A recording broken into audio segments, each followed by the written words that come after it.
ರಾಜ್ಯದಲ್ಲಿ ನಡೀತಾ ಇರುವಂತಹ ಕುರ್ಚಿ ಕದನ ದಿನಕ್ಕೊಂದು ತಿರುವನ್ನು ಪಡೆದುಕೊಳ್ತಾ ಇದೆ. ಈ ನಡುವೆ ಶಾಸಕ ಇಕ್ಬಾಲ್ ಹುಸೇನ್ ಹೊಸ ಬಾಂಬ್ ಸಿಡಿಸಿದ್ದಾರೆ. ಡಿಕೆ ಶಿವಕುಮಾರ್ ಅವರಿಗೆ ಸಿಎಂ ಸ್ಥಾನ ಬಿಟ್ಟುಕೊಡಬೇಕು. ಬಹುಶಃ ಜನವರಿ 6ರಂದು ಸಿಎಂ ಸ್ಥಾನ ಸಿಗುವ ಸಾಧ್ಯತೆ 99% ವಿಶ್ವಾಸ ಇದೆ. ಅಷ್ಟೇ ಅಲ್ಲದೆ ಜನವರಿ 6 ಮತ್ತು 9 ಅದೃಷ್ಟ ಸಂಖ್ಯೆ. ಕಾಂಗ್ರೆಸ್ನಲ್ಲಿ ಇಕ್ಬಾಲ್ ಹುಸೇನ್ ಹೇಳಿಕೆ ಸಂಚಲನವನ್ನ ಸೃಷ್ಟಿಸಿದ ಬೆನ್ನಲ್ಲೇ ದೇವನಹಳ್ಳಿಯಲ್ಲಿ ಡಿಸಿಎಂ ಡಿಕೆ ಶಿವಕುಮಾರ್ ಪ್ರತಿಕ್ರಿಯೆ ಕೊಟ್ಟಿದ್ದಾರೆ. ಇಕ್ಬಾಲ್ ಹುಸೇನ್ ಮಾತನ್ನ ಯಾರೂ ನಂಬೇಡಿ, ಅವನಿಗೆ ಮಾತಾಡೋ ಚಟ ಇದೆ, ಅವನ ವಿರುದ್ಧ ಕ್ರಮ ತೆಗೆದುಕೊಳ್ತೇನೆ ಅಂತ ಸಿಡಿಮಿಡಿಗೊಂಡಿದ್ದಾರೆ. ಇನ್ನು ಇದೇ ವಿಚಾರವಾಗಿ ಗದಗ ಜಿಲ್ಲೆಯ ಲಕ್ಷ್ಮೇಶ್ವರ ಪಟ್ಟಣದಲ್ಲಿ ಸಿಎಂ ಸಿದ್ದರಾಮಯ್ಯ ಪ್ರತಿಕ್ರಿಯಿಸಿದ್ದು, ನಾನು ಹೈಕಮಾಂಡ್ ಹೇಳಿದಂತೆ ಕೇಳ್ತೇನೆ ಎಂದಿದ್ದಾರೆ. ಆ ಮೂಲಕ ಸಿಎಂ ಬದಲಾವಣೆ ವಿಚಾರವಾಗಿ ಸಿಎಂ ಸಿದ್ದರಾಮಯ್ಯ ಮತ್ತೊಮ್ಮೆ ಸ್ಪಷ್ಟನೆಯನ್ನು ನೀಡಿದ್ದಾರೆ.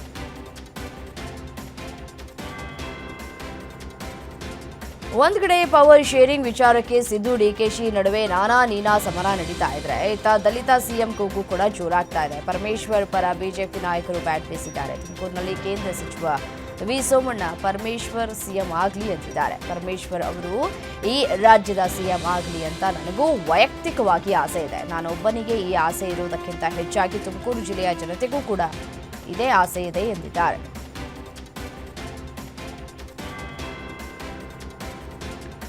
ಸಿಎಂ ಕುರ್ಚಿ ಕನಸಿನಲ್ಲಿರುವಂತಹ ಡಿಕೆಶಿ ಕೇಂದ್ರ ರಾಜಕಾರಣಕ್ಕೆ ಹೋಗ್ತಾರಾ ಅನ್ನುವಂತಹ ಚರ್ಚೆ ಶುರುವಾಗಿದೆ. ರಾಷ್ಟ್ರೀಯ ನಾಯಕತ್ವದಲ್ಲೇ ಬದಲಾವಣೆಯಾಗಬೇಕು ಎಂಬ ಕೂಗು ಎದ್ದಿದೆ. ವಯನಾಡು ಸಂಸದೆ ಪ್ರಿಯಾಂಕಾ ಗಾಂಧಿ ಡಿಕೆ ಶಿವಕುಮಾರ್ರಂತಹ ನಾಯಕರಿಗೆ ರಾಷ್ಟ್ರೀಯ ಕಾಂಗ್ರೆಸ್ನಲ್ಲಿ ಉತ್ತಮ ಸ್ಥಾನಮಾನ ವಹಿಸಿ ನಾಯಕತ್ವ ನೀಡಬೇಕು ಅಂತ ಒಡಿಶಾದ ಮಾಜಿ ಕಾಂಗ್ರೆಸ್ನ ಶಾಸಕ ಮೊಹಮ್ಮದ್ ಮುಕಿಂಬ ಆಗ್ರಹಿಸಿದ್ದಾರೆ. ಕುರ್ಚಿ ಕದನ ನಡುವೆಯೇ ರಾಷ್ಟ್ರೀಯ ನಾಯಕತ್ವಕ್ಕೂ ಡಿಕೆಶಿ ಹೆಸರು ಕೇಳಿಬಂದಿರುವುದು ಸಂಚಲನವನ್ನು ಮೂಡಿಸಿದೆ.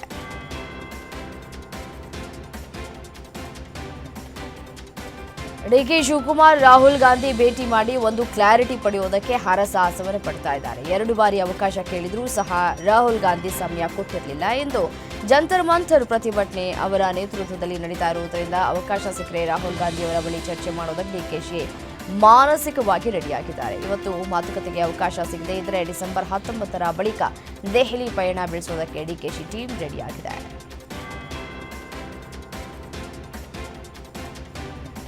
ಬೆಳಗಾವಿ ಅಧಿವೇಶನದ ಹೊತ್ತಲ್ಲೇ ರಾಜ್ಯದಲ್ಲಿ ಕುರ್ಚಿ ಕದನ ಜೋರಾಗ್ತಾ ಇದೆ. ಈ ನಡುವೆ ಮತ್ತೆ ರಾಜ್ಯ ನಾಯಕರು ಮತ್ತೊಂದು ಹಂತದ ದೆಹಲಿ ಪರೇಡ್ಗೆ ಸಜ್ಜಾಗಿದ್ದಾರೆ ಎಂದು ದೆಹಲಿಯಲ್ಲಿ ನಡೀತಾ ಇರುವಂತಹ ಓಟ್ ಚೋರಿ ಪ್ರಕರಣದಲ್ಲಿ ಭಾಗವಹಿಸುವುದಕ್ಕೆ ಡಿಸಿಎಂ ಹೋಗ್ತಾ ಇದ್ದು, ಅಲ್ಲಿಯೂ ಅವಕಾಶ ಸಿಕ್ಕಿದ್ರೆ ಈ ಬಗ್ಗೆ ಹೈಕಮಾಂಡ್ ಮಟ್ಟದಲ್ಲಿ ಪವರ್ ಶೇರಿಂಗ್ ಬಗ್ಗೆ ಚರ್ಚೆ ಮಾಡೋದಕ್ಕೆ ಡಿಕೆ ಶಿವಕುಮಾರ್ ಅಜೆಂಡಾ ಸಮೇತ ಹೊರಟಿದ್ದಾರೆ.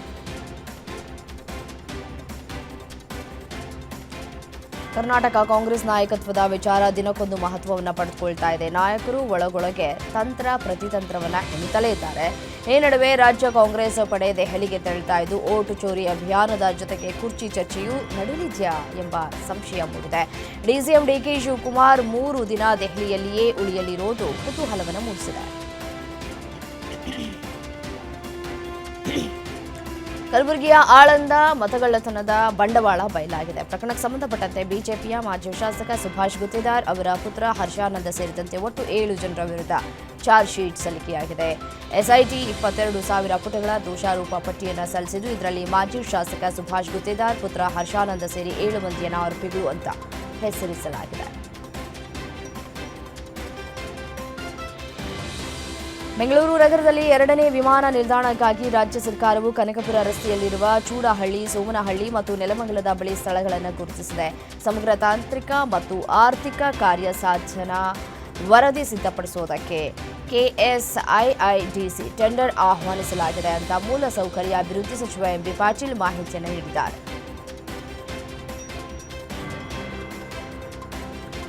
ಬೆಂಗಳೂರಿನ ಲ್ಯಾಂಗ್ ಫೋರ್ಡ್ ರಸ್ತೆಯಲ್ಲಿರುವಂತಹ ನಟಿ ಶಿಲ್ಪಾ ಶೆಟ್ಟಿ ಒಡೆತನದ ಬ್ಯಾಸ್ಟಿಯನ್ ಪಬ್ನಲ್ಲಿ ಮಾಜಿ ಬಿಗ್ ಬಾಸ್ ಸ್ಪರ್ಧಿಯ ಮಾಜಿ ಪತಿ ಸತ್ಯ ನಾಯ್ಡು ಗಲಾಟೆ ಮಾಡಿದ್ದಾರೆ. ಈ ಬಗ್ಗೆ ವಿಡಿಯೋವೊಂದು ವೈರಲ್ ಆಗಿದೆ. ಸತ್ಯ ನಾಯ್ಡು ಪಬ್ ಸಿಬ್ಬಂದಿ ಮೇಲೆ ಹಲ್ಲೆ ಮಾಡಿದ್ದಾರೆ ಅಂತ ಹೇಳಲಾಗಿದೆ. ಸರ್ವಿಸ್ ವಿಚಾರವಾಗಿ ಸಿಬ್ಬಂದಿ ಮೇಲೆ ಹಲ್ಲೆ ಮಾಡಿದ್ದಾರೆ.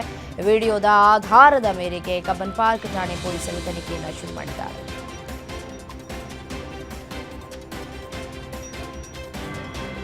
ಕಾನ್ಸ್ಟೇಬಲ್ ಜೊತೆ ಪರಾರಿ ಪ್ರಕರಣಕ್ಕೆ ಸಂಬಂಧಪಟ್ಟಂತೆ ಮೋನಿಕಾ ತಮ್ಮ ವೈವಾಹಿಕ ಜೀವನ ಹಾಳಾಗೋದಕ್ಕೆ ಪತಿಯ ಸ್ನೇಹಿತ ಪ್ರಜ್ವಲ್ ಕಾರಣ ಅಂತ ಗಂಭೀರ ಆರೋಪ ಮಾಡಿದ್ದಾಳೆ. ಪ್ರಜ್ವಲ್ ಮಕ್ಕಳ ಕಲ್ಯಾಣ ಇಲಾಖೆಯಲ್ಲಿ ತನಗೆ ವಿಚ್ಛೇದನ ಪಡೆಯುವಂತೆ ಸಲಹೆ ನೀಡಿದ ಅಂತ ಮೋನಿಕಾ ತಿಳಿಸಿದ್ದಾಳೆ. ಈ ಪ್ರಕರಣದಲ್ಲಿ ಕಾನ್ಸ್ಟೇಬಲ್ ರಾಘವೇಂದ್ರ ಅವರ ಯಾವುದೇ ತಪ್ಪಿಲ್ಲ. ಅವರಿಗೆ ಉದ್ದೇಶಪೂರ್ವಕವಾಗಿ ತೊಂದರೆ ನೀಡಲಾಗ್ತಾ ಇದೆ. ಭವಿಷ್ಯದಲ್ಲಿ ತಮಗೆ ಯಾವುದೇ ತೊಂದರೆ ಉಂಟಾದರೆ ಅದಕ್ಕೆ ಮಂಜುನಾಥ್, ಪ್ರಜ್ವಲ್ ಮತ್ತು ನಾಗೇಂದ್ರ ಅವರೇ ಕಾರಣ ಅಂತ ಮೋನಿಕಾ ಹೇಳಿದ್ದಾಳೆ.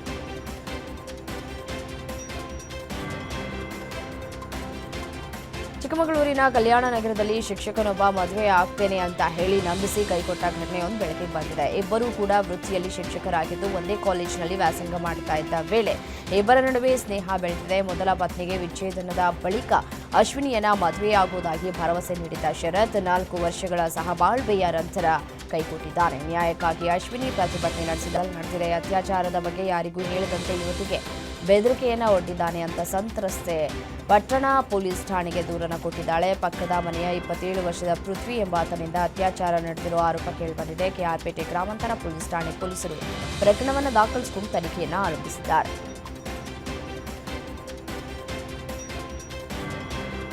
ದಾವಣಗೆರೆ ಜಿಲ್ಲೆ ಸೇರಿದಂತೆ ಚಿಕ್ಕಮಲ್ಲನಹೊಳೆ, ಹಿರೇಮಲ್ಲನಹೊಳೆ ಸೇರಿದಂತೆ ಸುತ್ತಮುತ್ತಲಿನ ಹಲವು ಪ್ರದೇಶಗಳಲ್ಲಿ ನಿಗೂಢದ ಹಬ್ಬದ ಅನುಭವವಾಗಿದ್ದು ಭಯಾನಕ ಶಬ್ದ ಕೇಳಿಸಿಕೊಂಡು ಗಾಬರಿಯಾಗಿ ಮನೆಯಿಂದ ಹೊರ ಓಡಿ ಬಂದಂತಹ ಘಟನೆ ನಡೆದಿದೆ. ಸುಮಾರು 15 ಕಿಲೋಮೀಟರ್ವರೆಗೂ ನಿಗೂಢ ಶಬ್ದ ಕೇಳಿಬಂದಿದೆ. ಚಿಕ್ಕಮಲ್ಲನಹೊಳೆ ಭಾಗದಲ್ಲಿ ಜನರು ಆತಂಕಗೊಂಡಿದ್ದು ಸ್ಥಳಕ್ಕೆ ಜಗಳೂರು ತಹಶೀಲ್ದಾರ್ ಸೇರಿದಂತೆ ಅಧಿಕಾರಿಗಳು ಭೇಟಿ ಕೊಟ್ಟು ಪರಿಶೀಲನೆ ನಡೆಸಿದ್ದಾರೆ.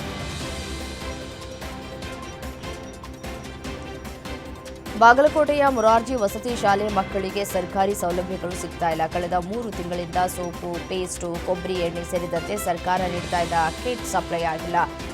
ಪ್ರಸಕ್ತ ವರ್ಷದಲ್ಲಿ ಬರಬೇಕಿದ್ದಂತಹ ಹೊಸ ಬೆಡ್, ಕಾಟ್ಗಳು ಬಂದಿಲ್ಲ. ಇದರಿಂದ ಮೊರಾರ್ಜಿ ವಸತಿ ಶಾಲೆ ವಿದ್ಯಾರ್ಥಿಗಳು ಕೂಡಾಡ್ತಾ ಇದ್ದಾರೆ. ಸರ್ಕಾರಿ ಸೌಲಭ್ಯ ಸಿಗದೆ ರೊಚ್ಚಿಗೆದ್ದಿರುವಂತಹ ವಿದ್ಯಾರ್ಥಿಗಳು ಸರ್ಕಾರ ಮತ್ತು ಇಲಾಖೆ ಅಧಿಕಾರಿಗಳ ವಿರುದ್ಧ ಆಕ್ರೋಶವನ್ನು ಹೊರಹಾಕಿದ್ದಾರೆ.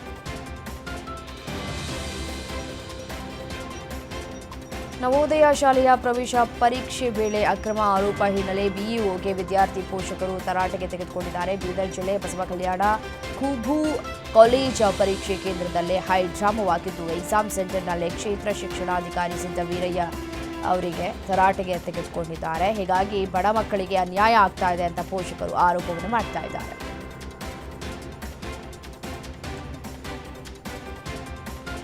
ಬಿಸಿಯೂಟದ ಅನ್ನ ಮತ್ತು ಬೇಳೆ ಸಾಂಬಾರ್ನಲ್ಲಿ ಹುಳುಗಳು ಪತ್ತೆಯಾಗಿದ್ದು ಶಾಲೆಯ ಮುಖ್ಯ ಶಿಕ್ಷಕ ಸಿಬ್ಬಂದಿಗೆ ಪೋಷಕರು ತರಾಟೆಗೆ ತೆಗೆದುಕೊಂಡಿದ್ದಾರೆ. ದಾವಣಗೆರೆಯ ಜಗಳೂರು ತಾಲೂಕಿನ ಚಿಕ್ಕಬನ್ನಿಕಟ್ಟೆ ಗ್ರಾಮದ ಸರ್ಕಾರಿ ಶಾಲೆಯಲ್ಲಿ ಆಹಾರ ಪದಾರ್ಥಗಳನ್ನು ಸ್ವಚ್ಛ ಮಾಡದೆ ಅಡುಗೆಯನ್ನ ಮಾಡಲಾಗುತ್ತೆ. ಹೀಗಾಗಿ ಅನ್ನ ಹಾಗೂ ಸಾಂಬಾರ್. ಬೆಂಗಳೂರಿನಲ್ಲಿ ದಿನೇ ದಿನೇ ವಾಯು ಗುಣಮಟ್ಟ ಕುಸಿಯುತ್ತಲೇ ಇದ್ದು ವಾಯು ಮಾಲಿನ್ಯ ಹೆಚ್ಚುತ್ತಾ ಇದೆ. ಇದೇ ವಾತಾವರಣ ಮುಂದುವರೆದರೆ ಮುಂದೊಂದು ದಿನ ದೆಹಲಿಯಂತೆ ಇಲ್ಲಿಯೂ ಉಸಿರಾಡುವುದು ಕಷ್ಟವಾಗುತ್ತೆ ಅಂತ ಕೂಡ ತಜ್ಞರು ಅಭಿಪ್ರಾಯವನ್ನು ವ್ಯಕ್ತಪಡಿಸ್ತಾ ಇದ್ದಾರೆ. ಗಾಳಿಯ ಗುಣಮಟ್ಟ ಸೂಚ್ಯಂಕ 175ಕ್ಕೆ ತಲುಪಿದ್ದು ಗಾಳಿಯ ಗುಣಮಟ್ಟ ಸುಮಾರು 186ರಿಂದ 206ರವರೆಗೂ ಏರಿಕೆ ಕಂಡಿದ್ದು ಉಸಿರಾಟಕ್ಕೆ ತೀವ್ರ ಬಿಕ್ಕಟ್ಟು ಎದುರಾಗಲಿದೆ. ಬಳಿ ಇರೋ 8.61 ಎಕರೆ ಪ್ರದೇಶದಲ್ಲಿ ಸುಮಾರು 50ಕ್ಕೂ ವಿವಿಧ ಪ್ರಭೇದದ ಸುಮಾರು 1300 ಮರಗಳಿವೆ. ಇದೀಗ ರೈಲ್ವೆ ಇಲಾಖೆ ಒಡೆತನಕ್ಕೆ ಸೇರಿದಂತಹ ಇತರ ಜಿಲ್ಲೆಯ ನೆಲಮಂಗಲದಲ್ಲಿ ನಿವೃತ್ತ ಸೇನಾಧಿಕಾರಿಗಳು ಹಾಗೂ ದೇಶಭಕ್ತಿ ಹೊಂದಿರುವಂತಹ ಸೈಕಲಿಸ್ಟ್ಗಳ ಜಾಗರಣ ಜಾಥಾ ಎಲ್ಲರ ಗಮನವನ್ನು ಸೆಳೆದಿದೆ. 3600 ಕಿಲೋಮೀಟರ್ ಸ್ವದೇಶಿ ಜಾಗರಣ ಸೈಕಲ್ ಯಾತ್ರೆಯಲ್ಲಿ 106 ಮಂದಿ ಭಾಗವಹಿಸಿದ್ರು. ಸತ್ಯಸಾಯಿ ಸನಾತನ ಚಾರಿಟೇಬಲ್ ಅರ್ಜುನ್ ಬೆಟ್ಟಹಳ್ಳಿಯಿಂದ ಆರಂಭವಾಗಿ ಕುಣಿಗಲ್ ಬೈಪಾಸ್ ಮೂಲಕ ಮಾಗಡಿ ಮಾರ್ಗವಾಗಿ ರಾಮನಗರದತ್ತ ಜಾಗಗಳಲ್ಲಿ ನಡೆದ ಚುನಾವಣೆಯಲ್ಲಿ ಮತಗಳ್ಳತನ ಆಗಿದೆ ಅಂತ ಕಾಂಗ್ರೆಸ್ ಸಮರ ಸಾರಿದೆ. ಇದೀಗ 2ನೇ ಹಂತದ ಓಟ್ ಚೋರಿ ಅಭಿಯಾನಕ್ಕೆ ಸಿದ್ಧತೆ ಮಾಡಿಕೊಂಡಿದೆ. ಇಂದು ದೆಹಲಿಯ ರಾಮಲೀಲಾ ಮೈದಾನದಲ್ಲಿ ಎಐಸಿಸಿ ಅಧ್ಯಕ್ಷ ಮಲ್ಲಿಕಾರ್ಜುನ ಖರ್ಗೆ, ರಾಹುಲ್ ಗಾಂಧಿ ನೇತೃತ್ವದಲ್ಲಿ ಬೃಹತ್ ಅಭಿಯಾನ ನಡೆಯಲಿದೆ. ಮಧ್ಯಾಹ್ನ 1:30ರಿಂದ ಸಂಜೆವರೆಗೂ ಕೇಂದ್ರ ಸರ್ಕಾರ ಚುನಾವಣಾ ಆಯೋಗದ ವಿರುದ್ಧ ರಣಕಹಳೆಯನ್ನ ಮೊಳಗಿಸಲಿದ್ದಾರೆ.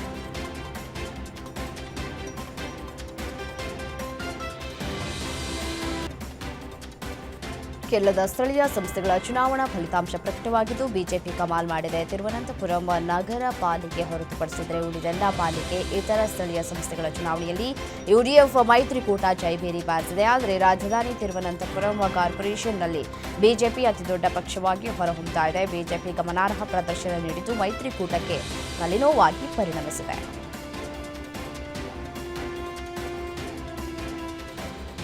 ನೋಡಿ, ಇಲ್ಲಿ ಬಿಜೆಪಿ ಕೇರಳದ ರಾಜಧಾನಿ ತಿರುವನಂತಪುರಂ ಅನ್ನ ಗೆದ್ದು ಒಂದು ಕಡೆ ಎಡಪಕ್ಷಗಳ 45 ವರ್ಷಗಳ ಆಳ್ವಿಕೆಯನ್ನ ಕೊನೆಗೊಳಿಸಿದೆ. ಮೊದಲ ಬಾರಿಗೆ ಬಿಜೆಪಿ ನೇತೃತ್ವದ ಎನ್ಡಿಎ ತಿರುವನಂತಪುರಂ ಪುರಸಭೆಯಲ್ಲಿ ಗೆಲುವನ್ನು ಸಾಧಿಸಿದೆ. ಇದೀಗ ಆ ಇತಿಹಾಸವನ್ನು ಮುರಿದಿರುವ ಬಿಜೆಪಿ ತಿರುವನಂತಪುರಂನಲ್ಲಿ ಗಟ್ಟಿಯಾಗಿ ನೆಲೆಯೂರಿದೆ. ಚುನಾವಣೆಯ ಫಲಿತಾಂಶದ ಬಳಿಕ ಬಿಜೆಪಿ ಕಾರ್ಯಕರ್ತರು ಭರ್ಜರಿಯಾಗಿ ಸಂಭ್ರಮಾಚರಣೆಯನ್ನು ಮಾಡಿದ್ದಾರೆ.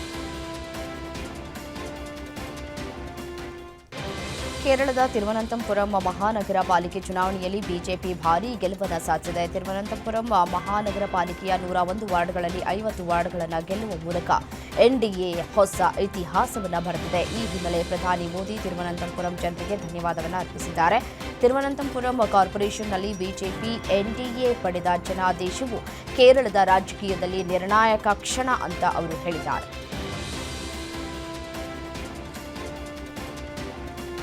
ಕಳೆದ ಕೆಲವು ದಿನಗಳಿಂದ ವಿಮಾನ ರದ್ದು, ವಿಳಂಬ ಇತ್ಯಾದಿ ಕಾರಣಕ್ಕೆ ಸುದ್ದಿಯಲ್ಲಿದ್ದ ಇಂಡಿಗೋ ಸಂಸ್ಥೆ ಇದೀಗ ಸಹಜ ಸ್ಥಿತಿಯತ್ತ ಮರಳುವ ಸೂಚನೆ ನೀಡಿದೆ. ಡಿಸೆಂಬರ್ 13ರಂದು ಇಂಡಿಗೋದ 2050ಕ್ಕೂ ಹೆಚ್ಚು ವಿಮಾನಗಳು ಹಾರಾಟ ನಡೆಸಿವೆ. ಇದು ವಾರ ಪೂರ್ತಿ ಅಡಚಣೆಗಳ ನಂತರ ಸಾಮಾನ್ಯ ಸ್ಥಿತಿಗೆ ಮರಳುವ ಸೂಚನೆ ಅಂತ ಅಧಿಕಾರಿಗಳು ತಿಳಿಸಿದ್ದಾರೆ.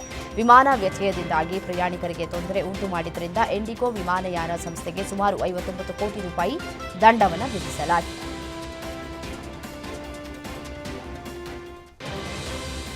ಉತ್ತರ ಪ್ರದೇಶದ ಅಯೋಧ್ಯೆ ರಾಮ ಮಂದಿರದಲ್ಲಿ ಪ್ರಾಣ ಪ್ರತಿಷ್ಠೆಯ 2ನೇ ವಾರ್ಷಿಕೋತ್ಸವ ಡಿಸೆಂಬರ್ 31ರಂದು ನಡೆಯಲಿದೆ ಅಂತ ಶ್ರೀರಾಮ ಜನ್ಮಭೂಮಿ ತೀರ್ಥಕ್ಷೇತ್ರ ಟ್ರಸ್ಟ್ ತಿಳಿಸಿದೆ. 51 ಇಂಚು ಎತ್ತರದ ಬಾಲಕ ರಾಮನ ವಿಗ್ರಹವನ್ನು ಸ್ಥಾಪಿಸಿ ಇದೀಗ ಈ ಐತಿಹಾಸಿಕ ಸಮಾರಂಭಕ್ಕೆ 2 ವರ್ಷ ತುಂಬಿದಾಯಿತು. ವಿವಿಧ ಧಾರ್ಮಿಕ ಸಾಂಸ್ಕೃತಿಕ ಕಾರ್ಯಕ್ರಮಗಳೊಂದಿಗೆ 2ನೇ ವಾರ್ಷಿಕೋತ್ಸವ ನೆರವೇರಿಸಲಾಗುತ್ತದೆ.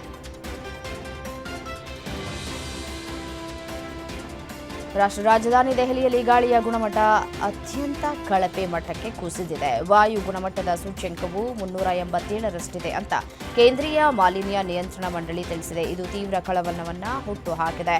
ಮಂಜಿನಿಂದ ಆವೃತವಾಗಿದ್ದು ಇದು ಹಲವಾರು ಪ್ರದೇಶಗಳಲ್ಲಿ ಗೋಚರತೆಯನ್ನು ಕಡಿಮೆ ಮಾಡಿದೆ. ಅಸ್ಸಾಂನಲ್ಲಿ ನಿವೃತ್ತ ವಾಯುಸೇನಾ ಅಧಿಕಾರಿ ಕುಲೇಂದ್ರ ಶರ್ಮಾನನ್ನ ಪಾಕಿಸ್ತಾನಕ್ಕೆ ಗೂಢಚಾರಿಗೆ ನಡೆಸಿದ ಆರೋಪದ ಮೇರೆಗೆ ಬಂಧಿಸಲಾಗಿದೆ. ಶರ್ಮಾನ ಚಲನವಲನಗಳ ಬಗ್ಗೆ ತೀವ್ರ ನಿಗಾ ವಹಿಸಿದ ಪೊಲೀಸರು ಕೊನೆಗೆ ಬಂಧಿಸಿದ್ದಾರೆ. ಈ ಸಂಬಂಧ ಹೆಚ್ಚಿನ ತನಿಖೆಯನ್ನು ನಡೆಸಲಾಗ್ತಾ ಇದೆ. ಔಟ್ ಪೆರೇಡ್ನಲ್ಲಿ ಅಧಿಕಾರಿಗಳೊಂದಿಗೆ ಉಪೇಂದ್ರ ದ್ವಿವೇದಿ ಪುಷಪ್ ಮಾಡಿದ್ದಾರೆ.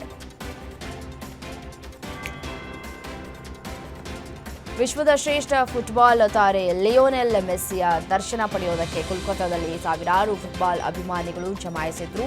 ಸಾಲ್ಟ್ ಲೇಕ್ ಕ್ರೀಡಾಂಗಣದಲ್ಲಿ ಮೆಸ್ಸಿ ಕಾಣಿಸದ ಹಿನ್ನೆಲೆ ಅಭಿಮಾನಿಗಳು ಬೇಸರಗೊಂಡರು.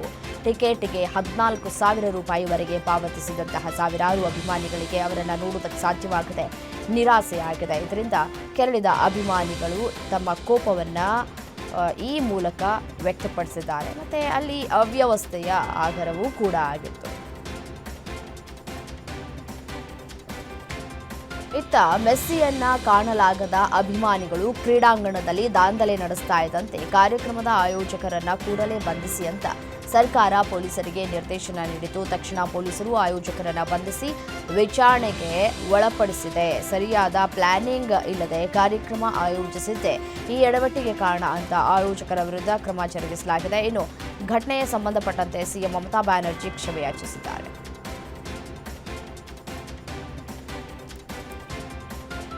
ಲೋಕಸಭೆಯ ವಿರೋಧ ಪಕ್ಷದ ನಾಯಕ ರಾಹುಲ್ ಗಾಂಧಿ ಅವರು ಫುಟ್ಬಾಲ್ ದಂತಕತೆ ಲಿಯೋನೆಲ್ ಮೆಸ್ಸಿ ಅವರನ್ನು ಹೈದರಾಬಾದ್ನಲ್ಲಿ ಭೇಟಿ ಮಾಡಿದ್ದಾರೆ. ಮೆಸ್ಸಿ ಮತ್ತು ತೆಲಂಗಾಣ ಮುಖ್ಯಮಂತ್ರಿ ರೇವಂತ್ ರೆಡ್ಡಿ ನೇತೃತ್ವದ ತಂಡಗಳ ನಡುವಿನ ಸೌಹಾರ್ದ ಪಂದ್ಯಕ್ಕೆ ರಾಹುಲ್ ಸಾಕ್ಷಿಯಾದರು. ಮೈದಾನದಲ್ಲಿ ಮೆಸ್ಸಿಯನ್ನ ನೋಡಿ ಅಭಿಮಾನಿಗಳು ಕಣ್ತುಂಬಿದರು. ಸಂಸ್ಕೃತ ಕೋರ್ಸ್ ಅನ್ನು ಆರಂಭಿಸಿದ್ದು ಡಿಸೆಂಬರ್ನಿಂದಲೇ ತರಗತಿಗಳು ಆರಂಭವಾಗಿವೆ. ವಾರಾಂತ್ಯದಲ್ಲಿ ಮಾತ್ರ ಸಂಸ್ಕೃತ ತರಗತಿಗಳನ್ನು ನಡೆಸಲಾಗ್ತಾ ಇದ್ದು ವಿದ್ಯಾರ್ಥಿಗಳು, ಸಂಶೋಧಕರು, ವಕೀಲರು, ಶಿಕ್ಷಕರು ಸೇರಿದಂತೆ ಎಲ್ಲರಿಗೂ ಇದು ಡೊನಾಲ್ಡ್ ಟ್ರಂಪ್ ಘೋಷಿಸಿದ್ದ 50% ಸುಂಕವನ್ನು ಕೊನೆಗೊಳಿಸುವ ನಿರ್ಣಯವನ್ನು ಅಮೆರಿಕದ ಪ್ರತಿನಿಧಿ ಸಹ ಭಾರತ ಹಾಗೂ ದಕ್ಷಿಣ ಆಫ್ರಿಕಾ ತಂಡಗಳು ಇಂದು ಧರ್ಮಶಾಲಾದಲ್ಲಿ ನಡೆಯುವ 3ನೇ T20I ಪಂದ್ಯದಲ್ಲಿ ಕಾದಾಟ ನಡೆಸಲಿಕ್ಕಿವೆ. ಕಳೆದ ಪಂದ್ಯದಲ್ಲಿ 51 ರನ್ಗಳಿಂದ ಸೋಲನ್ನ ಧರ್ಮಶಾಲಾದಲ್ಲಿ ನಡೆಯಲಿದೆ. ವಾಸ್ತವವಾಗಿ ಈ ಮೊದಲು ನಡೆದಿದ್ದಂತಹ 2 ಪಂದ್ಯಗಳಿಗೆ ಮಳೆ ಯಾವ ರೀತಿ ತೊಂದರೆಯನ್ನ ನೀಡಿರಲಿಲ್ಲ. ಆದರೆ ಎಬ್ಬನಿ ಮಾತ್ರ ಬಹಳ ತೊಂದರೆಯನ್ನು ನೀಡಿತು. ಇದೀಗ ಈ 2 ಪಂದ್ಯಗಳಿಗೆ ವಿಭಿನ್ನವಾಗಿ 3ನೇ ಪಂದ್ಯದ ಸಮಯದಲ್ಲಿ ತುಂತುರು ಮಳೆಯಾಗುವ ಸಾಧ್ಯತೆ ಇದೆ. ಭಾರತ ಮತ್ತು ಸೌತ್ ಆಫ್ರಿಕಾ ನಡುವಣ ಮೂರನೇ ಟಿ20 ಪಂದ್ಯವು ಇಂದು ನಡೆಯಲಿದೆ. ಧರ್ಮಶಾಲಾದ ಎಚ್ಪಿಸಿ ಸ್ಟೇಡಿಯಂನಲ್ಲಿ ಜರುಗಲಿರುವಂತಹ ಈ ಪಂದ್ಯಕ್ಕಾಗಿ ಟೀಮ್ ಇಂಡಿಯಾ ತನ್ನ ಪ್ಲೇಯಿಂಗ್ 11ನಲ್ಲಿ ಮಹತ್ವದ ಬದಲಾವಣೆಯನ್ನು ಮಾಡಿಕೊಳ್ಳುವಂತಹ ಸಾಧ್ಯತೆ ಇದೆ. ಯಾಕಂದರೆ ಮುಲ್ಲನ್ಪುರ್ನಲ್ಲಿ ನಡೆದಂತಹ ದ್ವಿತೀಯ ಟಿ20 ಪಂದ್ಯದಲ್ಲಿ ಟೀಮ್ ಇಂಡಿಯಾ ಹೀನಾಯವಾಗಿ ಸೋಲನ್ನು ಅನುಭವಿಸಿದೆ. ಹೀಗಾಗಿ ಈ ಬಾರಿ ಇಬ್ಬರನ್ನ ಕೈಬಿಟ್ಟು ಮತ್ತಿಬ್ಬರನ್ನ ಕಣಕ್ಕೆ ಇಳಿಸುವಂತಹ ಸಾಧ್ಯತೆ ಇದೆ. ಬ್ಯಾಟಿಂಗ್ ಕ್ರಮಾಂಕದಲ್ಲಿನ ಅಚ್ಚರಿ ಬದಲಾವಣೆಗೆ ತಂಡದ ಆಡಳಿತ ಮಂಡಳಿಯ ಒತ್ತು ನೀಡುವುದನ್ನು ಸಮ್ಮತಿಸಿರುವಂತಹ ಭಾರತೀಯ ಬ್ಯಾಟ್ಸ್ಮನ್ ತಿಲಕ್ ವರ್ಮಾ ಪಂದ್ಯದ ಪರಿಸ್ಥಿತಿಗೆ ಅನುಗುಣವಾಗಿ ಹೆಚ್ಚಿನ ಆಟಗಾರರು ಯಾವುದೇ ಸ್ಥಾನದಲ್ಲಿ ಬ್ಯಾಟಿಂಗ್ ಮಾಡುವ ಜಾಮೀನು ಸಿಗುತ್ತೆ ಅಂತ ಹಾವೇರಿಯಲ್ಲಿ ನಟ ಜೈದ್ ಖಾನ್ ಅಚ್ಚರಿ ಹೇಳಿಕೆ ಕೊಟ್ಟಿದ್ದಾರೆ. ಹಾವೇರಿಯಲ್ಲಿ ಮಾತನಾಡಿದಂತಹ ಅವರು ಜನವರಿ 23ರ ಒಳಗೆ ಜಾಮೀನು ಸಿಗದಿದ್ರೆ ಜೈಲಿಗೆ ಹೋಗಿ ದರ್ಶನ್ ಅಣ್ಣನನ್ನ ಮಾತನಾಡಿಸ್ತೀನಿ, ಭೇಟಿಯಾಗ್ತೀನಿ, ಆಶೀರ್ವಾದವನ್ನ ತೆಗೆದುಕೊಳ್ತೇನೆ ಅಂತ ಹೇಳಿದ್ದಾರೆ. ಇನ್ನು ಡೆವಿಲ್ ಸಿನಿಮಾ ತುಂಬಾ ಚೆನ್ನಾಗಿದೆ ಅಂತ ಹೇಳಿರುವಂತಹ ಜೈದ್ ಖಾನ್ ತಮ್ಮ ಹಿಂದಿನ ಸಿನಿಮಾ ಮೇಲೆ ತಂದೆ ಜಮೀರ್ ಅವರ ರಾಜಕೀಯ ಬೆಳವಣಿಗೆಗಳಿಂದ ನೆಗೆಟಿವ್ ಎಫೆಕ್ಟ್ ಆಗಿದೆ ಎಂದಿದ್ದಾರೆ. ಅರ್ಜುನ್ ಸರ್ಜಾ ಮತ್ತು ಐಶ್ವರ್ಯ ರಾಜೇಶ್ ಅಭಿನಯದ ತಿಯಾವರ್ ಕುಲೈ ನಡುಗ ಚಿತ್ರವು ಈ ನವೆಂಬರ್ 21, 2025ರಂದು ಚಿತ್ರಮಂದಿರಗಳಲ್ಲಿ ಬಿಡುಗಡೆಯಾಗಿತ್ತು. ಈಗ ಈ ಒಂದು ಚಿತ್ರವು OTTಗೆ ಎಂಟ್ರಿಯನ್ನು ಕೊಡ್ತಾ ಇದೆ. ಇವತ್ತು OTT ಪ್ಲಾಟ್ಫಾರ್ಮ್ ಸನ್ ನೆಕ್ಸ್ಟ್ನಲ್ಲಿ ಸ್ಟ್ರೀಮಿಂಗ್ ಆಗ್ತಾ ಇದೆ. ಟಾಕ್ಸಿಕ್ ರಾಕಿಂಗ್ ಸ್ಟಾರ್ ಯಶ್ ಅಭಿನಯದ ಬಹುನಿರೀಕ್ಷಿತ ಸಿನಿಮಾ, ಭಾರತೀಯ ಚಿತ್ರರಂಗದ ಮೋಸ್ಟ್ ಎಕ್ಸ್ಪೆಕ್ಟೆಡ್ ಸಿನಿಮಾ ಕೂಡ ಹೌದು. ಟಾಕ್ಸಿಕ್ ಸಿನಿಮಾ ಭಾರತದ ಅತ್ಯಂತ ನಿರೀಕ್ಷೆಯ ಸಿನಿಮಾ ಅಂತ ಅನಿಸ್ಕೊಂಡಿದೆ. ಚಿತ್ರದ ಶೂಟಿಂಗ್ ಫೈನಲ್ ಹಂತಕ್ಕೆ ಬಂದಿದ್ದು 90ರಷ್ಟು ಈಗಾಗಲೇ ಶೂಟಿಂಗ್ ಮುಗಿದಿದೆ. ಬ್ಯಾಂಕಾಕ್ನಲ್ಲಿ ಟಾಕ್ಸಿಕ್ ಚಿತ್ರೀಕರಣ ಶುರುವಾಗಿದ್ದು ಇದೇ ಡಿಸೆಂಬರ್ ಅಂತ್ಯದಲ್ಲಿ ಸಂಪೂರ್ಣ ಶೂಟಿಂಗ್ ಮುಗಿಸಿ ತೆರೆಗೆ ಬರುವುದಕ್ಕೆ ಸಿದ್ಧತೆಯನ್ನು ನಡೆಸಿಕೊಳ್ಳಲಾಗ್ತಾ ಇದೆ.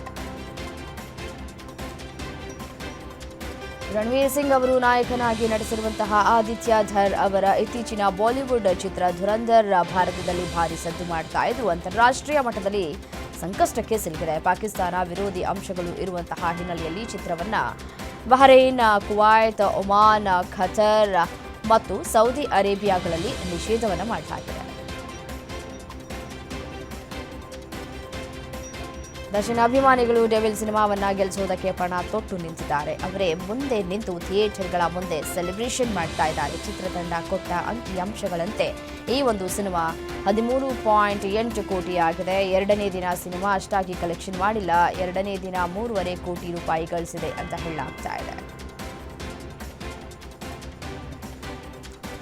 ದಕ್ಷಿಣದ ಸೂಪರ್ ಸ್ಟಾರ್ ನಂದಮೂರಿ ಬಾಲಕೃಷ್ಣ ಅವರ ಬಹುನಿರೀಕ್ಷಿತ ಚಿತ್ರ ಅಖಂಡ 2 ಪ್ರೀಮಿಯರ್ ಶೋ ಹಾಗೂ ಮೊದಲ ದಿನದ ಕಲೆಕ್ಷನ್ ಸೇರಿದ್ರೆ ಸಿನಿಮಾ ಕಲೆಕ್ಷನ್ ಮಾಡಿದ್ದು ಬರೋಬ್ಬರಿ 30 ಕೋಟಿ ರೂಪಾಯಿ ಗಳಿಸಿದೆ.